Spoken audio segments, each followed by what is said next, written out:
30 Rock was definitely a high point. It was a big network show, ridiculous talent, amazing guest stars. And I did work on the pilot, so I got to help be part of that team that set it in motion. And, you know, I had a really important job and was able to work with Robert Carlock, the producer, and Tina was pretty well involved. I mean, she was quite busy also, but she would definitely come in, you know, at least once a week or whatever to look at cuts. So would you interact with Tina? Like, yeah, I mean, typically we'd have a little screening with just a few people in the room, 3 or 4 people in the room. And ideally she was there if she could, because she was one of the producers. And it sort of depended. Are you pretty much just editing from a script? Are you able to kind of put in your input in the edit as well?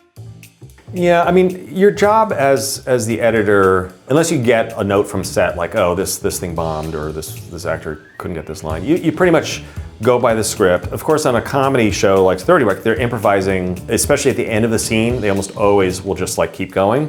You certainly have leeway to add more than is in the script, but the writer's kind of king, and they do want to see their words out there. They were ruthless in terms of just keep it moving. And such a fast show. It is really fast. Alec Baldwin is a guy who does these sort of methodical readings and very slow, and he would like whisper them a bit. So I remember having to like work with that quite a bit to try to like sometimes pace him up a little bit. It was a very clever dynamic.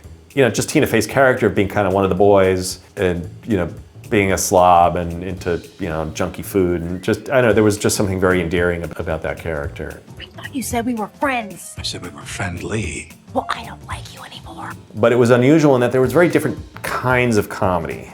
You know, you'd have Alec Baldwin doing this very sort of erudite, sophisticated kind of stuff.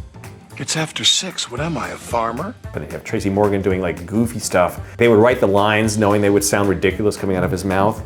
Finally! Over the break, I forgot what floor I worked on. 6, Tracy. 6! I knew it was a character from Blossom, but I couldn't find a Joey Russo button. And then you have the character of Kenneth the Page, who is always he's sort of the Milhouse of the cast. He's always like bad things are always kind of happening to him. On his way to work, he found some magic beans, and because he believed in them, Ship up.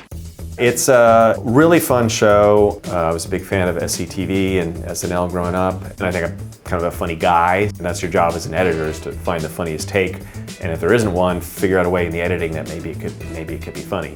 Ask the director or the producers if you have a brilliant idea for something, and they might say go for it, or you have an alternate version. I do that a lot. I'll say, like the slate at the beginning will say, you know, here's this director's cut, extra scenes at end, you know, and I'll put up a little slate, like alternate version of this scene where the guy doesn't get a pie in his face or whatever. Just don't take this out on Tracy. It sucks. All right, are we gonna talk about this?